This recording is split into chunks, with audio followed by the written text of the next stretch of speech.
ನಮಸ್ತೆ ಎಲ್ರಿಗೂ, ನಾನು ಶೋಭಾ. ಸಿಂಪಲ್ ಆಗೊಂದು ಚಿಕನ್ ಫ್ರೈ ಮಾಡೋದನ್ನು ನೋಡೋಣ.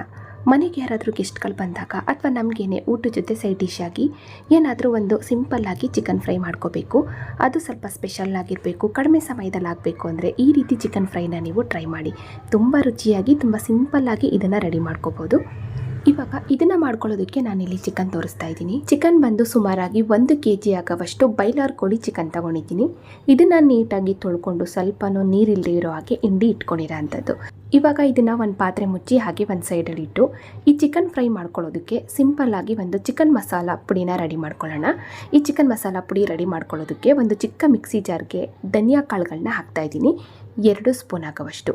ಹಾಗೆ ಅದೇ ಸ್ಪೂನಲ್ಲಿ ಒಂದು ಅರ್ಧ ಸ್ಪೂನು ಕಾಳುಮೆಣಸು, ಒಂದು ಅರ್ಧ ಸ್ಪೂನು ಸೋಂಪು ಕಾಳು, ಒಂದು ಅರ್ಧ ಸ್ಪೂನು ಜೀರಿಗೆ, ಒಂದು 2ರಿಂದ 3 ತುಂಡು ಚಕ್ಕೆ ಹಾಕ್ಕೊಂಡು ಒಂದು 4ರಿಂದ 5 ಲವಂಗ ಹಾಕಿದ್ದೀನಿ. ಒಂದು 3 ಏಲಕ್ಕಿ ಕಾಯಿಗಳನ್ನ ಹಾಕ್ಕೊಂಡು ಖಾರಕ್ಕೆ ಮೆಣಸಿನ್ಕಾಯಿ ಪುಡಿನ ಹಾಕ್ಕೊಳ್ಳೋಣ. ಒಂದು 2 ಸ್ಪೂನ್ ಆಗುವಷ್ಟು ಚಿಲ್ಲಿ ಪೌಡ್ರನ್ನ ಹಾಕ್ತಾಯಿದ್ದೀನಿ.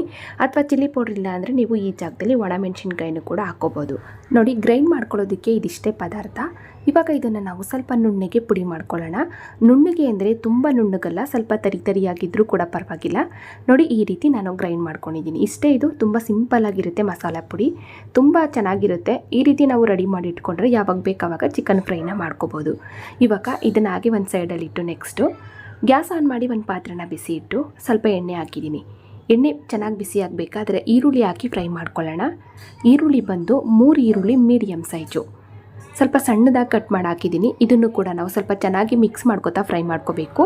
ಮೊದಲು ನಾವು ನೋಡಿ ಬರೀ ಈರುಳ್ಳಿನ ಫ್ರೈ ಮಾಡ್ಕೋಬೇಕು. ಈರುಳ್ಳಿನ ಸ್ವಲ್ಪ ಚೆನ್ನಾಗಿ ಲೈಟಾಗಿ ಕಲರ್ ಚೇಂಜ್ ಆಗೋ ತನಕ ಫ್ರೈ ಮಾಡ್ಕೊಳ್ಳೋದ್ರಿಂದ ನಾವು ಮಾಡುವಂಥ ಚಿಕನ್ ಫ್ರೈನೂ ಕೂಡ ತುಂಬ ಚೆನ್ನಾಗಿ ಬರುತ್ತೆ. ಸ್ವಲ್ಪ ಮಧ್ಯೆ ಮಧ್ಯೆ ಮಿಕ್ಸ್ ಮಾಡ್ಕೊತಾ ಫ್ರೈ ಮಾಡ್ಕೊಳ್ಳೋಣ.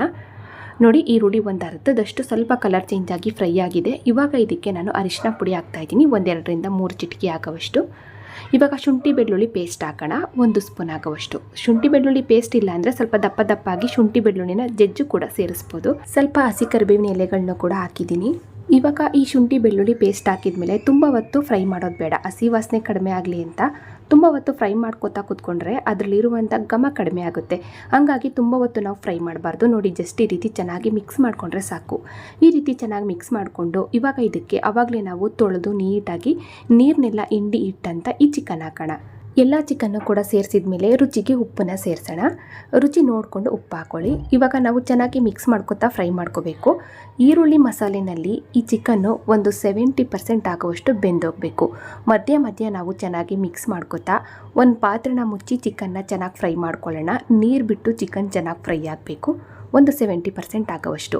ಆಮೇಲೆ ನಾವು ಉಳಿದ ಮಸಾಲೆ ಪದಾರ್ಥಗಳನ್ನ ಸೇರಿಸೋಣ. ಇವಾಗ ನೋಡಿ, ನಾನು ಕೂಡ ಈ ರೀತಿ ಚೆನ್ನಾಗಿ ಮಿಕ್ಸ್ ಮಾಡಿಕೊಂಡು ಒಂದು ಪಾತ್ರೆನ ಮುಚ್ಚಿ ಸ್ವಲ್ಪ ಚೆನ್ನಾಗಿ ಫ್ರೈ ಮಾಡಿ ಕ್ಯಾಪ್ ಓಪನ್ ಮಾಡಿ ತೋರಿಸ್ತಾ ಇದ್ದೀನಿ.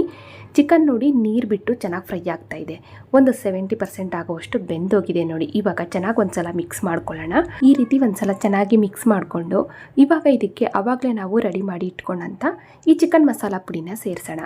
ಒಂದು 3 ಸ್ಪೂನ್ ಆಗೋಷ್ಟು ಚಿಕನ್ ಮಸಾಲ ಪುಡಿ ರೆಡಿಯಾಗಿತ್ತು, ಅದನ್ನೆಲ್ಲನೂ ಕೂಡ ಸೇರಿಸ್ತಾ ಇದ್ದೀನಿ. ನೀವು ಸ್ವಲ್ಪ ಕಡಿಮೆ ಬೇಕಾದರೂ ಹಾಕ್ಕೋಬೋದು. ಎಲ್ಲ ಚಿಕನ್ ಮಸಾಲ ಪುಡಿನೂ ಕೂಡ ಸೇರಿಸಿದ ಮೇಲೆ ಇವಾಗ ಇದಕ್ಕೆ ಸ್ವಲ್ಪ ಮೊಸರು ಹಾಕ್ತಾ ಇದ್ದೀನಿ. ಒಂದು 3ರಿಂದ 4 ಸ್ಪೂನ್ ಆಗುವಷ್ಟು ಮೊಸರನ್ನ ಹಾಕ್ಕೊತಾ ಇದ್ದೀನಿ. ಮೊಸರು ಹಾಕೋದಕ್ಕೆ ಇಷ್ಟ ಇಲ್ಲ ಅಂದರೆ ನೀವು ಈ ಜಾಗದಲ್ಲಿ 1-2 ಟೊಮೊಟೊನ ಸಣ್ಣದಾಗಿ ಕಟ್ ಮಾಡು ಕೂಡ ಸೇರಿಸ್ಬೋದು. ಇವಾಗ ಮೊಸರು ಮತ್ತು ಈ ಚಿಕನ್ ಮಸಾಲ ಪುಡಿನ ಸೇರಿಸಿದ ಮೇಲೆ ಚೆನ್ನಾಗಿ ನಾವು ಮಿಕ್ಸ್ ಮಾಡ್ಕೋಬೇಕು. ಎಲ್ಲ ಮಸಾಲೆನೂ ಕೂಡ ಚಿಕನ್ಗೆ ಚೆನ್ನಾಗಿ ಸೆಟ್ ಆಗಬೇಕು. ಪಾತ್ರೆ ಎಲ್ಲ ಮುಚ್ಚೋದು ಬೇಡ, ಹಾಗೆ ನಾವು ಉರಿನ ಮೀಡಿಯಮ್ ಟು ಲೋ ಫ್ಲೇಮಲ್ಲಿ ಅಡ್ಜಸ್ಟ್ ಮಾಡಿಕೊಂಡು ಚೆನ್ನಾಗಿ ಮಿಕ್ಸ್ ಮಾಡ್ಕೊತಾನೆ ಫ್ರೈ ಮಾಡ್ಕೋಬೇಕು. 1-2 ನಿಮಿಷ ನಾವು ಮಿಕ್ಸ್ ಮಾಡಿಕೊಂಡ್ರೆ ಸಾಕು. ಯಾಕೆಂದರೆ ನಾವು ಹಾಕಿರುವಂಥ ಮೊಸರಲ್ಲಿ ಸ್ವಲ್ಪ ಹಸಿ ವಾಸನೆ ಕಡಿಮೆ ಆಗಬೇಕು, ಎಣ್ಣೆ ಬಿಟ್ಟು ಚಿಕನ್ ಚೆನ್ನಾಗಿ ಫ್ರೈ ಆಗಬೇಕು. ಇವಾಗ ನೋಡಿದ್ರಲ್ಲ, ಫೈನಲಿ ರೆಡಿ ಆಯಿತು. ಈ ರೀತಿ ನಾನು ಚೆನ್ನಾಗಿ ಮಿಕ್ಸ್ ಮಾಡ್ಕೊತಾ ಫ್ರೈ ಮಾಡ್ಕೊಂಡಿದ್ದೀನಿ. ಇವಾಗ ಇದಕ್ಕೆ ನಾವು ಇನ್ನೊಂದು ಸ್ವಲ್ಪ ಕರಿಬೇವಿನ ಸೊಪ್ಪು ಹಾಕ್ತಾಯಿದ್ದೀನಿ. ಕರಿಬೇವು ಹಾಕಿದಷ್ಟು ಚೆನ್ನಾಗಿರುತ್ತೆ. ಸ್ವಲ್ಪ ಕರಿಬೇವಿನ ಸೊಪ್ಪು ಹಾಕ್ಕೊಂಡು ಒಂದು 4ರಿಂದ 5 ಹಸಿಮೆಣಸಿನ್ಕಾಯಿ ಮಧ್ಯಕ್ಕೆ ಓಪನ್ ಮಾಡಿರೋ ಅಂಥದ್ದು. ಅಥವಾ ಹಸಿಮೆಣಸಿನ್ಕಾಯಿ ಬೇಡ ಅಂದರೆ ಸ್ಕಿಪ್ ಮಾಡಿ ಈ ಜಾಗದಲ್ಲಿ ನೀವು ಒಂದು ಸಣ್ಣ ಕ್ಯಾಪ್ಸಿಕಮ್ನ ಸ್ವಲ್ಪ ಉದ್ದಾಗಿ ತೆಳುವಾಗಿ ಕಟ್ ಮಾಡಿ ಸೇರಿಸ್ಕೊಳ್ಳಿ, ಅದು ಕೂಡ ಚೆನ್ನಾಗಿರುತ್ತೆ.